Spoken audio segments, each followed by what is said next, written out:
Good morning.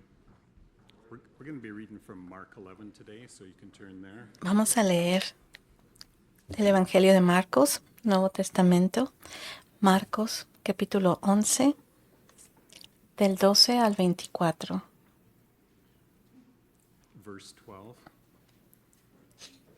Verse 12. Iniciamos con el versículo The 12. next day, Al día siguiente, cuando salieron de Betania, Jesús tuvo hambre, y viendo de lejos una higuera que tenía hojas, fue a ver si tal vez hallaba en ella algún fruto, pero cuando llegó a ella, no halló nada sino puras hojas, pues no era tiempo de higos.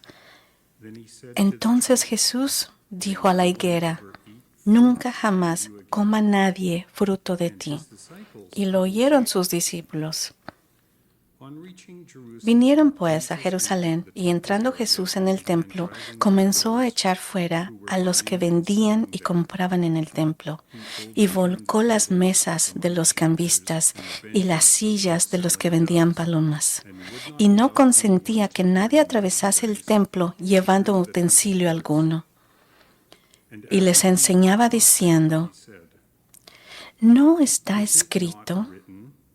Mi casa será llamada casa de oración para todas las naciones, mas vosotros la habéis hecho cueva de ladrones. Y lo oyeron los escribas y los principales sacerdotes y buscaban cómo matarle, porque le tenían miedo, por cuanto todo el pueblo estaba admirado de su doctrina. Pero al llegar la noche, Jesús salió de la ciudad. Y pasando por la mañana, vieron que la higuera se había secado desde las raíces. Entonces Pedro, acordándose, le dijo: Maestro, mira, la higuera que maldijiste se ha secado. Respondiendo Jesús dijo: tened fe en Dios, porque de cierto os digo que cualquiera que dijere a este monte: quítate y échate en el mar, y no dudare en su corazón, sino creyere que será hecho lo que dice, lo que diga le será hecho. Por tanto, os digo que todo lo que pidieres orando, creed que lo recibirás y os vendrá.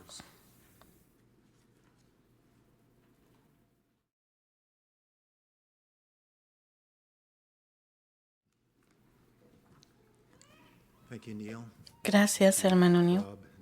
Gracias a los músicos por la alabanza, el dirigente Bob. My calculation, Jesus took 3 years teaching through Matthew. Solo para una referencia para Bob, de acuerdo a mis cálculos, Jesús le tomó 3 años para explicar el Evangelio, así que creo que estamos bien. Voy con el tiempo debido. Vamos a ver a Mateo 18, el día de hoy, Mateo 18, pero vamos a ver lo bíblico, lo paralelo que está junto con Marco, aunque Marco nos da un poquito más de detalles comparándolo con Mateo. Con Marco podemos ver más específico que esto de la higuera tomó 2 días, pero con Mateo nomás lo muestra como algo pequeño, no especifica el tiempo. Así que esto fue durante la Pascua, es donde estaba, pero sus discípulos y Jesús estaban fuera de Jerusalén, en Betania.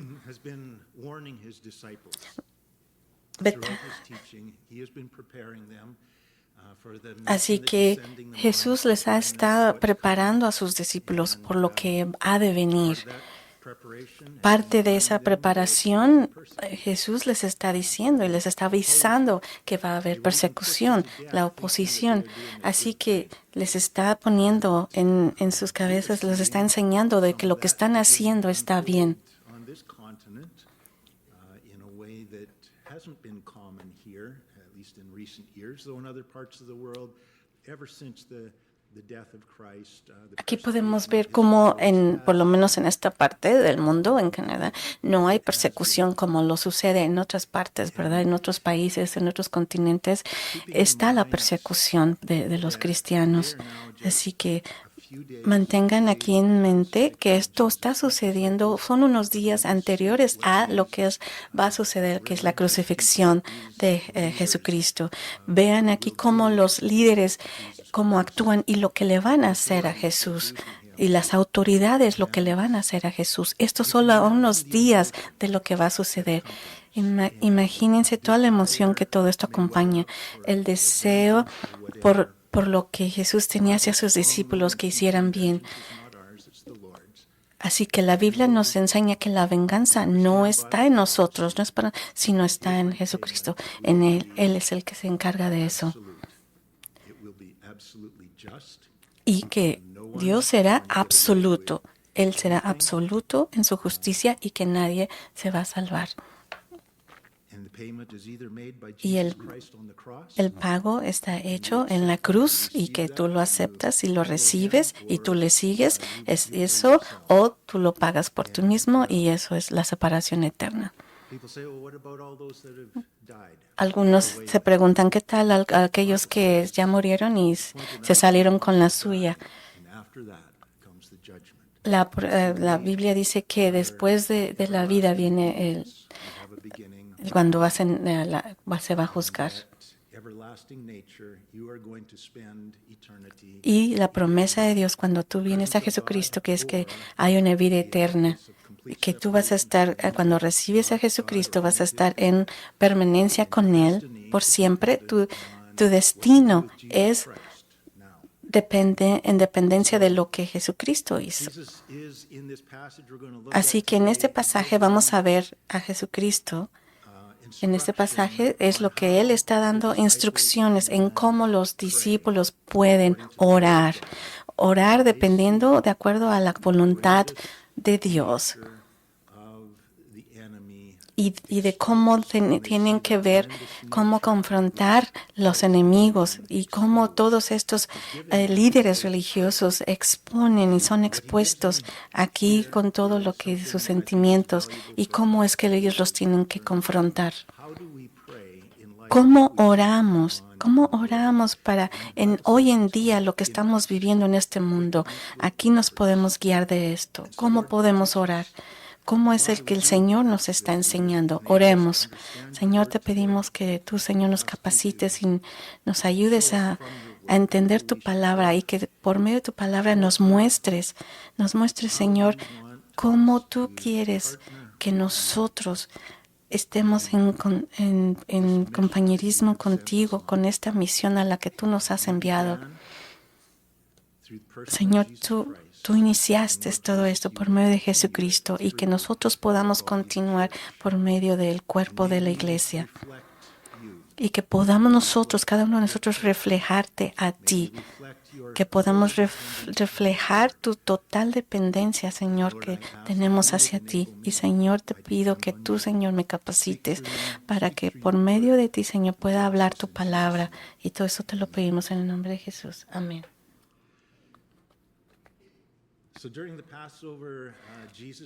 Durante la Pascua, Jesús y sus discípulos no se alojaron en Jerusalén, sino que pasaron las noches en un pequeño pueblo a 3 kilómetros de la ciudad, de un lugar que se llama Betania.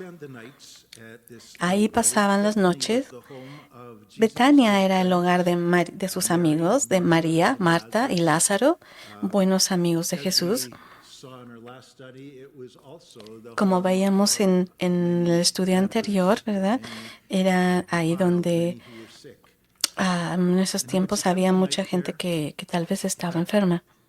Pero bueno, al parecer había varias noches en esta última semana y Jesús y sus discípulos se alojaron en Betania, en lugar de Jerusalén. ¿No es interesante que aunque el templo de Dios estaba en Jerusalén, Jesús preferiría quedarse en Betania, alejado a 3 kilómetros de Jerusalén?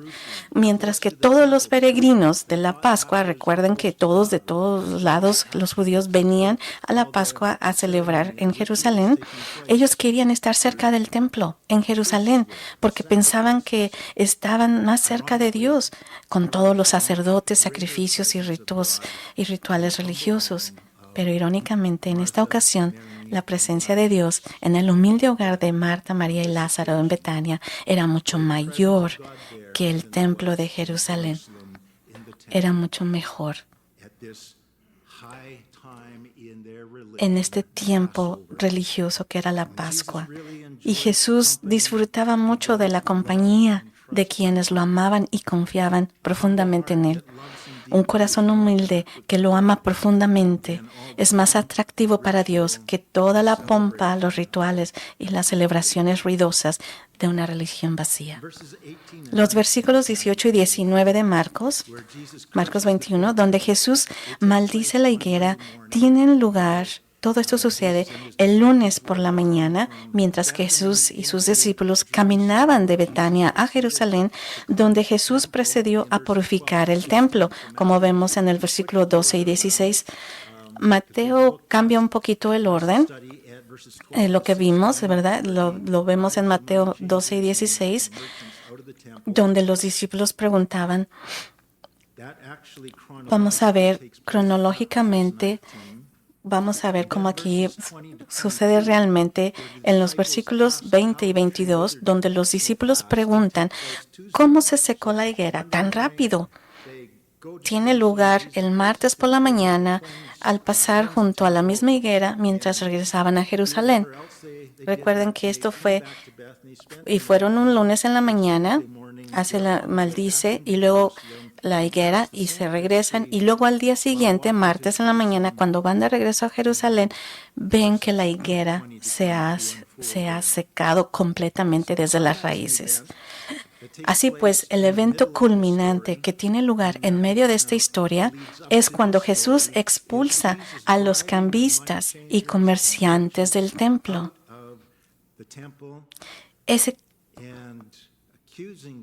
Ese contexto nos ayuda a comprender el significado de la higuera. Acuérdense que aquí es donde está corriendo a todos los comerciantes del templo del Dios. ¿Qué significa todo esto cuando Jesús se enoja?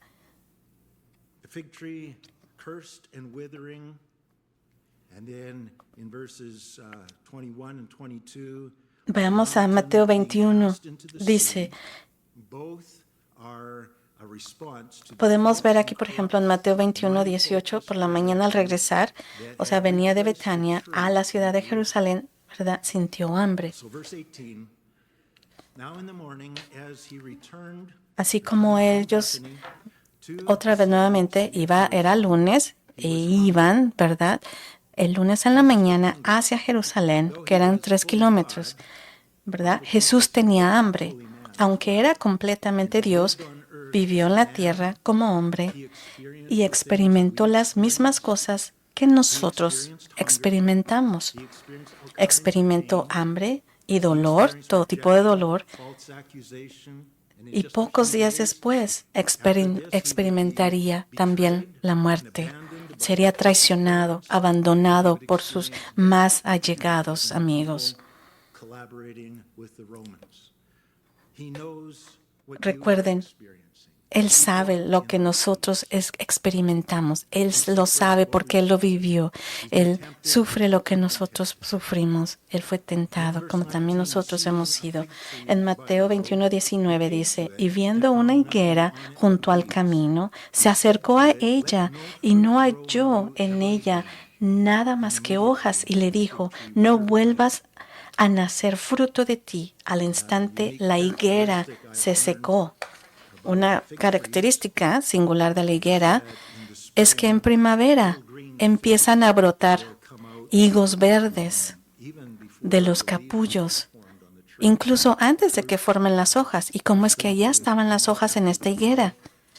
Estos higos verdes son comestibles, pero no muy sabrosos en esta etapa, en este tiempo, porque no eran muy maduros.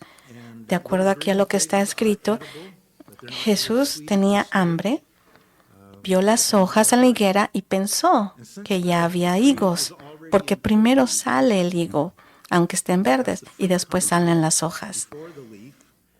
Entonces, él pensó que por lo menos iba a haber los higos, los capullos verdes, porque ya estaban las hojas.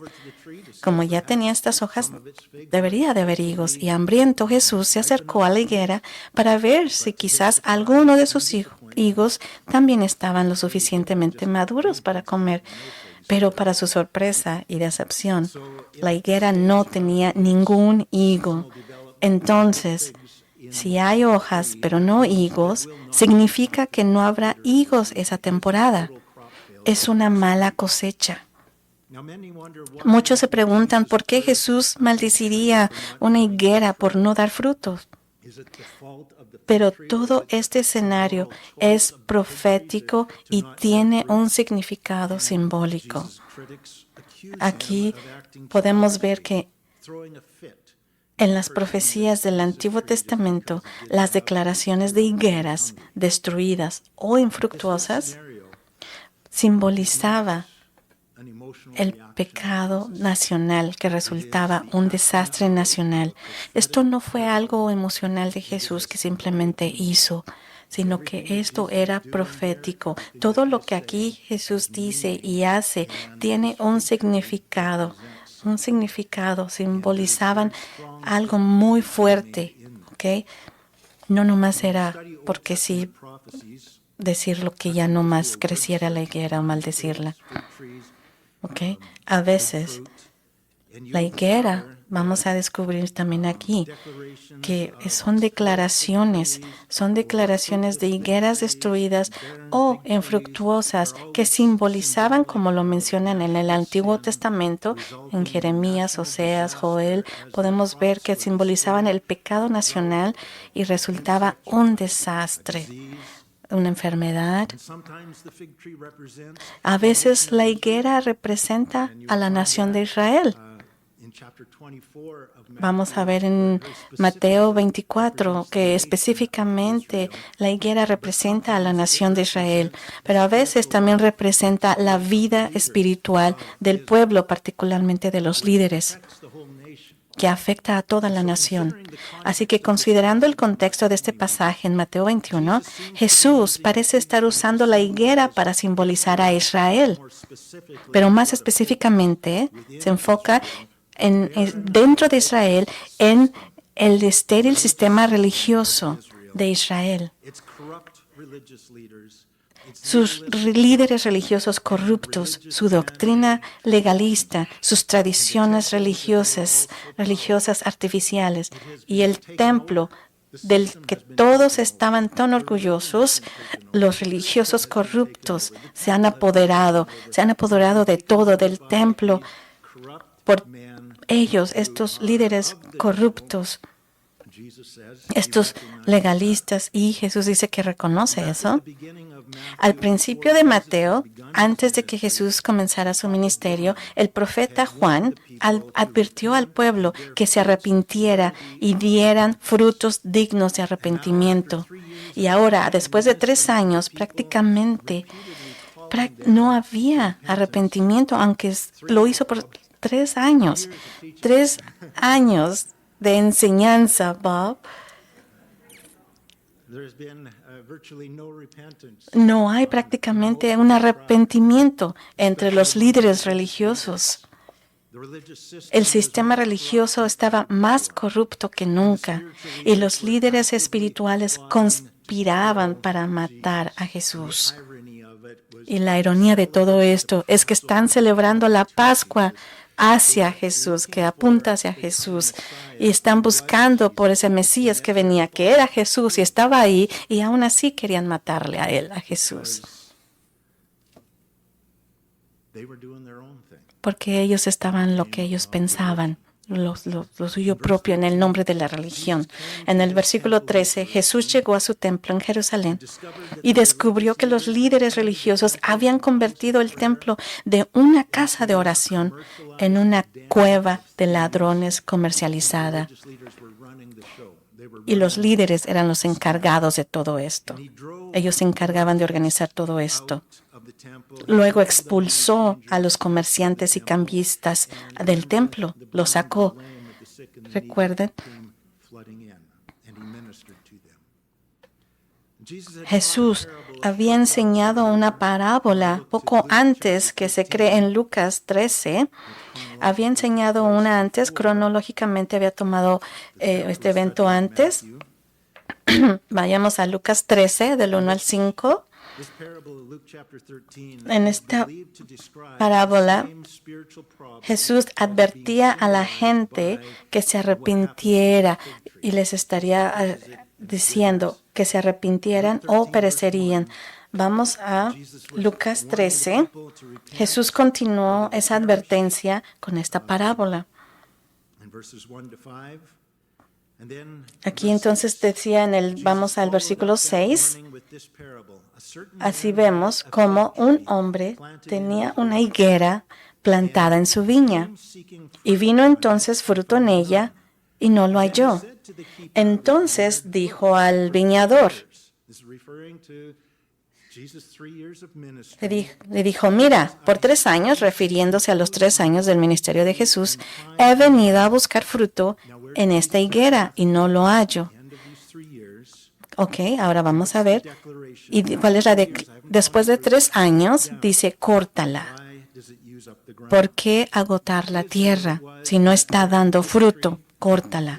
Israel era esa higuera estéril y las hojas de la religión infiel solo cubrían su desnudez espiritual, como las hojas de higuera habían cubierto la desnudez del pecado de Adán y Eva.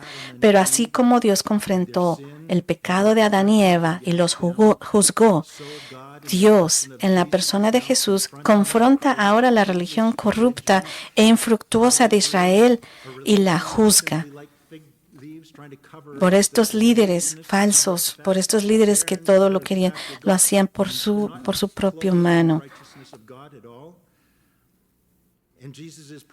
Y aquí Jesús está juzgando en contra de este sistema corrupto.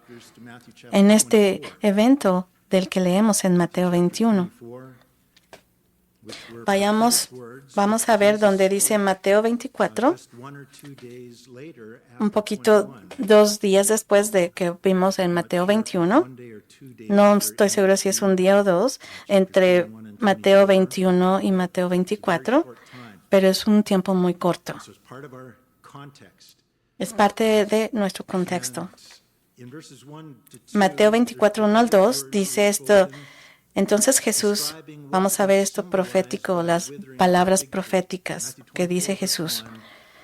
Entonces Jesús salió del templo y se fue. Y sus discípulos se acercaron para mostrarle los edificios del templo. Miren, ¿no está hermoso este edificio que han creado? Todavía estaban los discípulos impresionados con el sistema religioso y Jesús les dijo, ¿no ven todo esto? Ellos están mirando al edificio, pero Jesús está viendo algo más. ¿No ven todo esto? ¿No ven toda la maldad que hay, lo que está sucediendo aquí en el nombre de la religión? De cierto les digo que no quedará piedra sobre piedra que no sea derribada. Así como esta higuera se marchitó y murió, mientras otras higueras florecían y daban fruto, así también los romanos destruían Jerusalén y el templo en el año 70 después de Cristo. Y el sistema religioso de Israel moriría y la nación dejaría de existir durante casi 2000 años. Pero mientras tanto, el Evangelio llegaría a las naciones gentiles, mientras de las cuales darían el fruto del Evangelio que Israel debería haber dado primero. Algunos dicen que la higuera en este pasaje de Mateo 21 representa la nación de Israel política, la geopolítica de Israel, y por lo tanto Dios ha terminado con ella, porque en el versículo 19 Jesús le dice claramente a la higuera que nunca más nazca de ti fruto. Aunque la nación fue destruida en el año 70 después de Cristo y dejó de existir durante casi 2000 años, a pesar de esto, porque dejó de existir, ¿verdad? Cerca de 2000, aún así Israel renació como nación en 1948 y muchas profecías bíblicas declaran claramente que la nación geopolítica de Israel, poblada por judíos, será una fuente fructífera de gran bendición para todas las naciones de la tierra durante el reino milenial. Pero el sistema religioso corrupto e hipócrita, liderado por sacerdotes, fariseos y saduceos en rebelión contra el Mesías en pos de su propio reino, fue destruido permanentemente y nunca volverá a dar fruto. Porque ellos solo perseguían su propio reino, estaban creando su propio reino, estos fariseos y líderes. En los siglos transcurridos, desde entonces, no ha habido ningún templo en Jerusalén y la religión legalista del judaísmo ha sido un árbol muerto que ha aportado poco beneficio al mundo y ha recibido poco más del mundo que maldiciones. Nada pero maldiciones es lo que han recibido por mucho tiempo los judíos. Los judíos religiosos harán un valiente esfuerzo para restaurar su sistema religioso en el periodo previo y durante la tribulación. Incluso creen que reconstruirán su templo, pero los sueños y aspiraciones que buscan alcanzar mediante una religión sin fe y sin Cristo nunca harán realidad. De acuerdo a las promesas de Jesús que Él se ha declarado. Jesús declaró que nunca más daría fruto esa higuera que es Israel.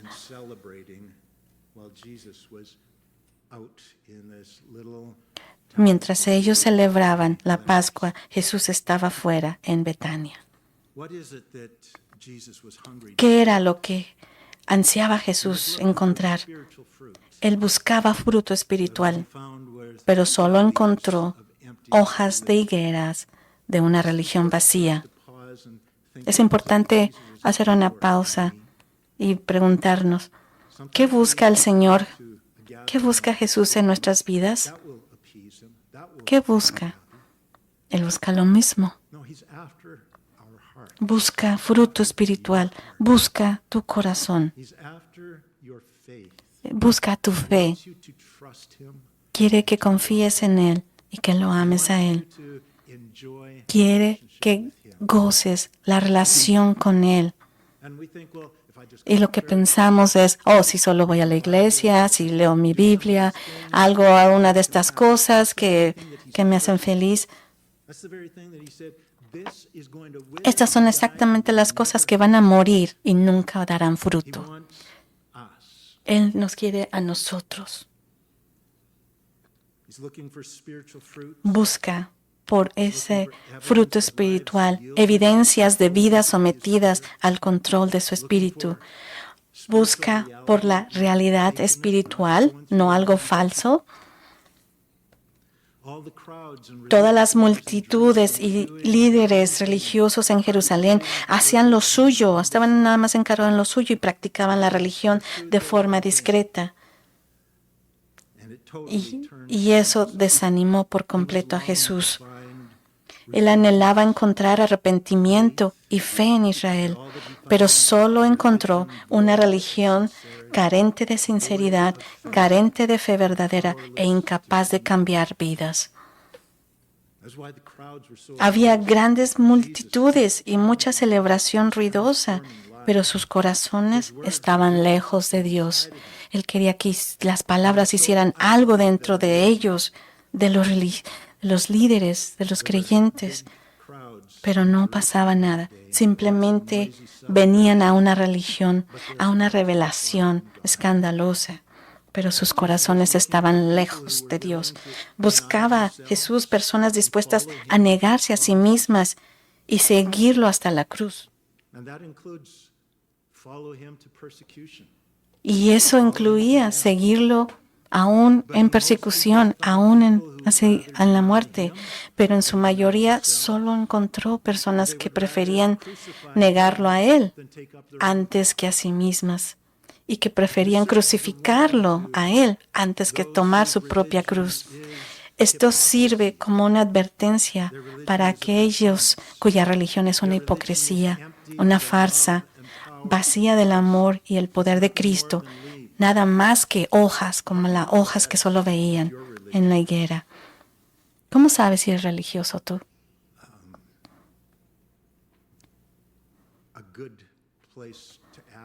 Un buen lugar de preguntar o ver sería en tus hijos. ¿Es mi fe real? ¿Qué hay en tu fe que traiga vida a tus hijos? ¿O que traiga beneficio eterno a tus amigos? Cambiar su vida. O algo que traiga beneficio al mundo. O que satisfaga el corazón de Dios.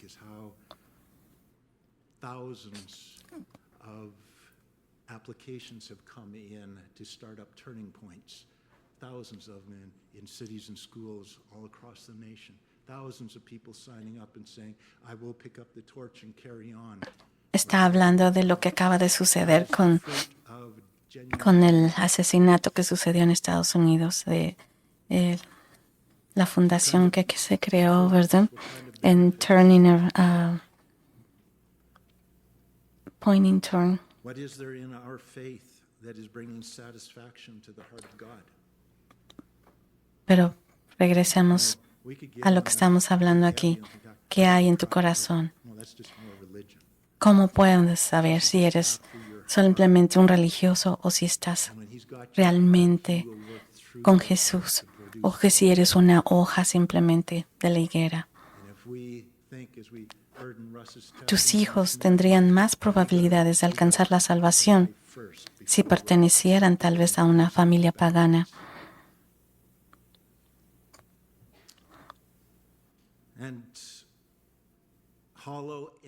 Tal vez tus vecinos se sentirían menos desanimados por la hipocresía cristiana si tuvieran una familia pagana viviendo en tu hogar. ¿Por qué? ¿Porque eres solamente una hoja? ¿Algo vacío? ¿O qué? ¿Qué les enseñas a tus hijos? ¿Les muestras la palabra? ¿O simplemente porque sientes que eres cristiano? ¿Qué dicen tus vecinos? ¿Qué les muestras tú que pueden ver en ti? ¿O no hay diferencia? Tal vez fuera mejor que tuvieran unos vecinos gentiles que no conocieran de la palabra en lugar de ti. Y el corazón de Dios nunca obtendrá satisfacción ni placer de tu existencia a menos que te arrepientas de tu religión vacía. La fecundidad incluye la descendencia espiritual que traiga fruto, que des fruto hacia ti y se muestre hacia los demás. Qué tragedia sería si trajeras al mundo hijos biológicos que nunca llegaran a la vida espiritual, porque lo único que vieron en ti fueron hojas religiosas y ningún fruto genuino del Espíritu. Solo vieron hipocresía religiosa en ti. Nunca vieron nada genuino. Y esto es simplemente para hacernos ver y ver la seriedad de que solamente tener religión afecta no solamente a nosotros, pero afecta a otros también. Jesús estaba hablando a los líderes religiosos y al sistema, pero ¿qué crees? Toda Israel sufrió por los líderes religiosos que estaban vacíos. Mateo 21, 20, 22. Y al verlo los discípulos se maravillaron diciendo, ¿cómo es que la higuera se secó tan pronto? Jesús les respondió, de cierto os digo que si tenéis fe y no dudáis, no solo haréis lo que se hizo con la higuera, sino que si a este monte le decís, quítate y échate al mar, se hará. Y todo lo que pidáis en oración, creyendo, lo recibirás. ¿Y cómo es que la higuera se secó tan pronto después de que Jesús la maldijera? Jesús contesta. Jesús insinúa que estaba o había estado orando al respecto y que mientras oraba el Padre le reveló lo que debía hacer. Por lo tanto, Jesús oró para que sucediera lo que el Padre le había revelado y sucedió. Jesús les había explicado. Así también tú oras. Jesús les había explicado a menudo a sus discípulos que no hacían nada excepto lo que veía hacer de su Padre, ni decía nada excepto lo que recibía del Padre para decirlo. Y esta comprensión se adquiere mediante la oración, especialmente la oración que acompaña la lectura en la Biblia. A veces pensamos, no sé, ¿de qué debo de orar? Pregúntale a Dios. Lee la Biblia. Y en oración, Dios te dirá qué tienes que hacer.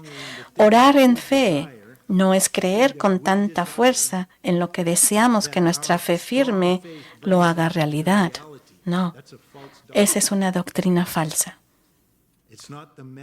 No es la medida de nuestra fe la que da resultados, sino cuando nuestra fe está puesta en lo correcto. Yo creo esto porque es lo que Jesús dice y lo dijo en un contexto de en donde yo me encuentro ahorita.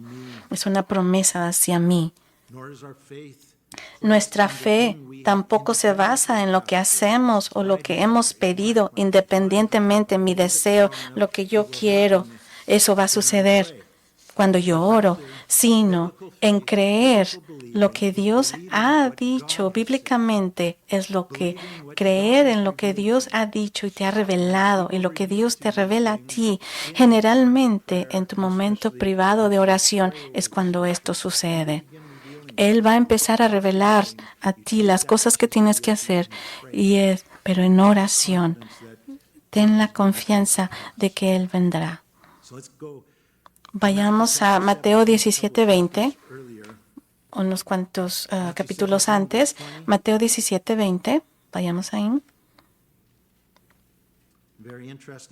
Muy interesante lo que dice aquí Jesús. ¿Qué tan grande es nuestra fe, verdad? Antes de que podamos decirle a esta montaña, muévete y vete al mar. ¿Qué tan grande tiene que ser nuestra fe? Vayamos Mateo 17:20. Jesús les dijo, por vuestra incredulidad, porque de cierto os digo que si tenéis fe como un grano de mostaza, diréis a este monte, un poquito de fe es un poquito como un grano de mostaza. Dirás a este monte o montaña, pásate de aquí a allá y se pasará y nada os será imposible. Sin embargo, este género no sale sino con oración y ayuno. Recuerden la transfiguración que sucedió con Jesucristo fue por medio de oración y de ayuno. Cuando estaba en el monte que fue tentado, ¿verdad? Y nada lo tentó. ¿Y cómo se hace? Si se preguntan, es por medio de oración y ayuno.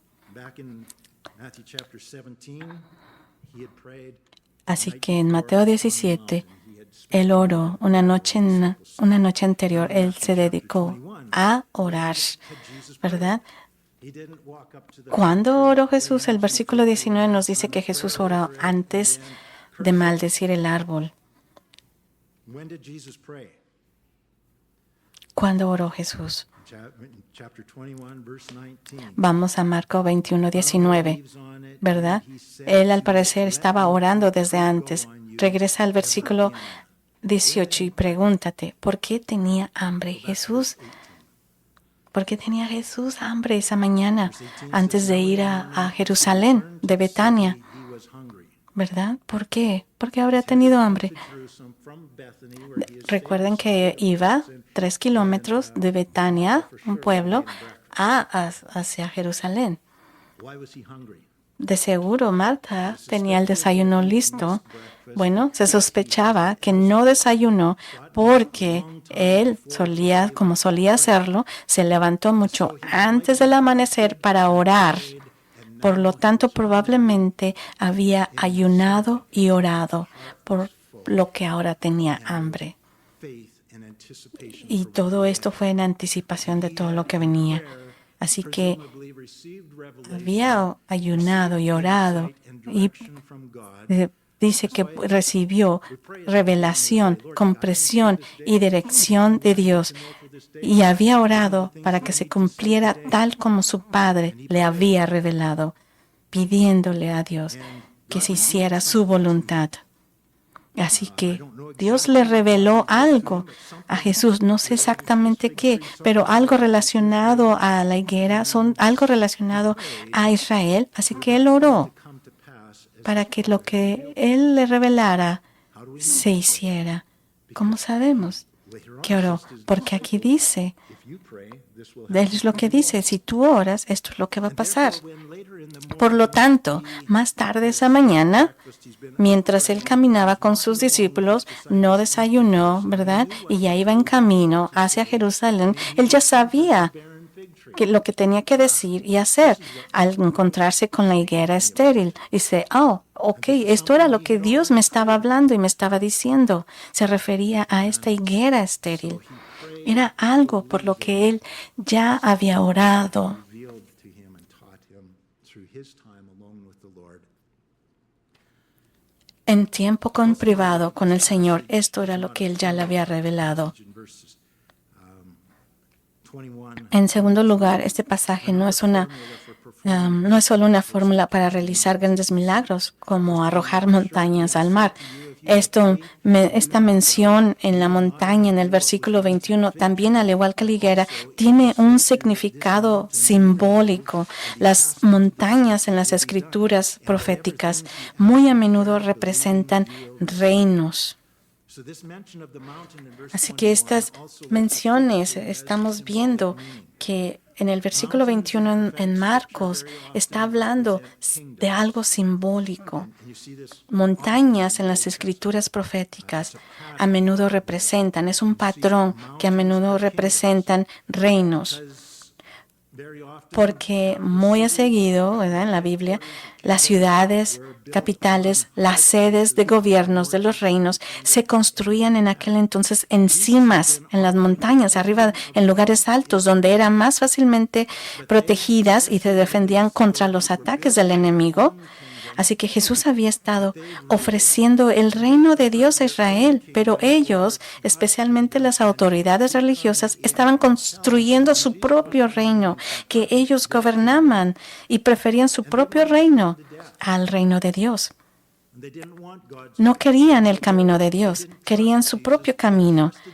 No querían a Jesús, no confiaban en Jesús, confiaban en ellos mismos, querían el suyo propio, no confiaban en Jesús, confiaban en sí mismos.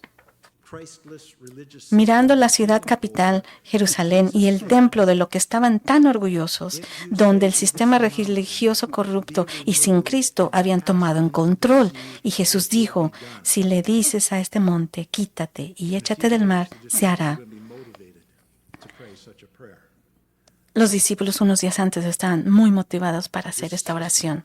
Has crucified our Lord. This system El sistema ha crucificado a nuestro Señor. and the definite article El sistema. this mountain El artículo definido, este monte, significa que Jesús se refiere a un monte específico y se cree que estaban en el monte de los olivos, mirando a través del valle hacia la ciudad de Jerusalén y el monte del templo, que era el monte de Sión.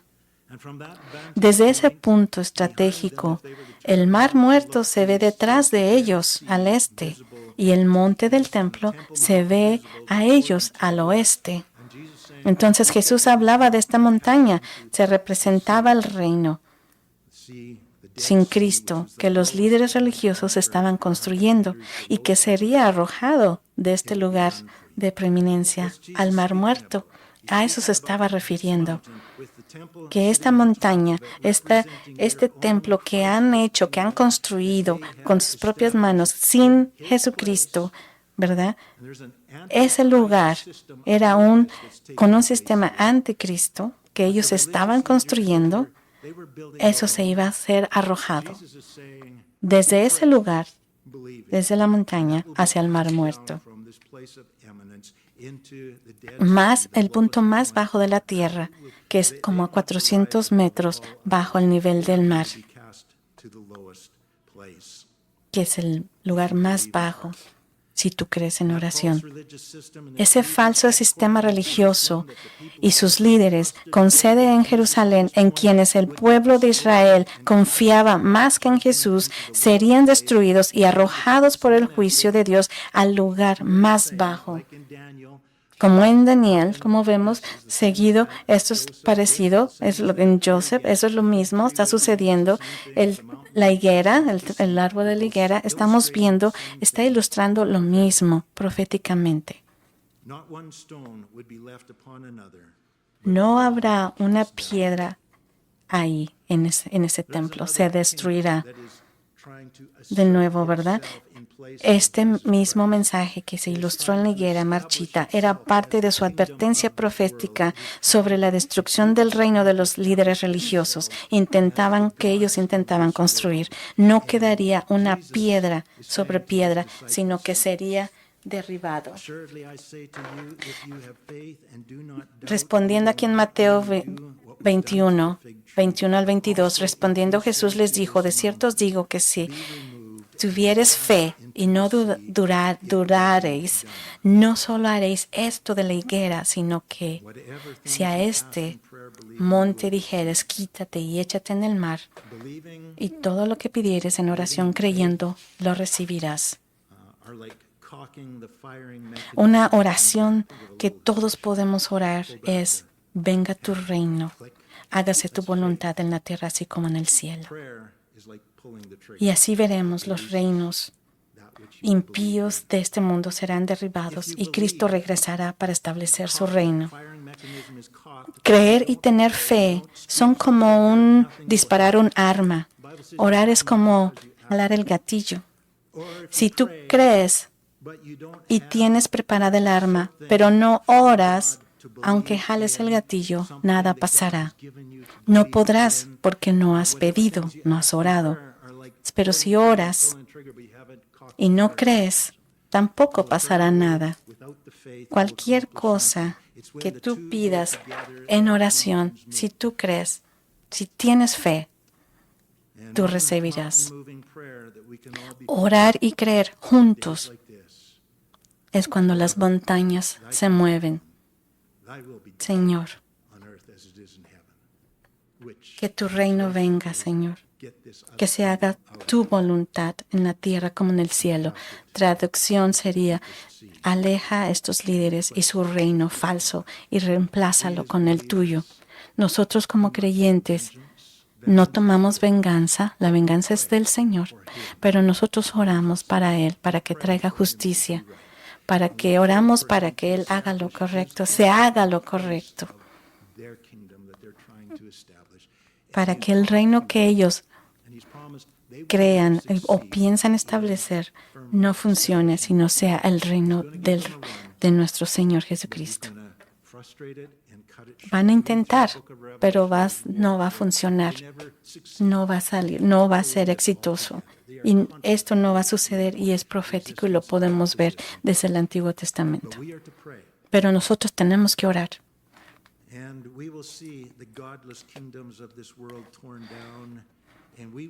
Y veremos nosotros los reinos impíos de este mundo que serán derribados y Cristo regresará para establecer su reino to set up a kingdom that cuando Él shall never regrese. end. And so, is our life just leaves? No Así que substance to our es nuestra vida solo Do not be como hojas de la higuera. but recognize, Lord, only No you querramos hacer las cosas por nosotros mismos, sino reconozcamos que necesitamos de un Salvador. Religiones, haz esto, haz esto, haz esto, y tal vez Dios te aceptará. Eso es lo que no le gusta a Dios. El Evangelio es, no puedes hacer nada de esto. Dios sabe que no puedes hacerlo, que no puedes seguir todos estos puntos, sino que tú necesitas a Jesucristo. Jesucristo es lo que tú necesitas para que tu vida sea fructífera y tengas tu hogar, tú seas de bendición para otros. Así, demos gracias, oremos. Gracias, Señor, porque tú nos das la esperanza, porque nos das el camino a la cruz. Y, Señor, aunque tengamos emociones que, como lo tenían los discípulos, que tú, Señor, nos hagas entender y nos ayudes y nos des algo para orar. Y, Señor, que nosotros tenemos el privilegio, un gran privilegio de, Señor, de leer tu palabra, de conocerte, de venir a ti, Señor. Y que esto, Señor, que tu reino venga, Padre, y que esto se hará en la tierra. Tu voluntad será hecha en la tierra. Y, Señor, junto con esta iglesia temprana de cristianos, Señor, que nosotros buscamos por tu reino que venga nuevamente. Y, Señor, oramos, Padre, que tú traerás justicia a los reinos impíos de este mundo, a los sistemas de este mundo, Señor, que crean destrucción, que no te quieren, que, Señor, oramos para que en el nombre de Jesucristo, Señor, así como enseñaste a tus discípulos que les vas a llenar con el poder de tu Espíritu Santo, que tú los engrandecerás por medio de tu Espíritu, les das la sabiduría y que en ese poder, Señor, ese mismo poder, que esa misma noticia, Señor, también podamos tenerla nosotros en oración y fe. Y todo esto te lo pedimos en el nombre de Cristo Jesús. Líbranos de toda religión, pero llénanos de tu espíritu y tu realidad. Amén.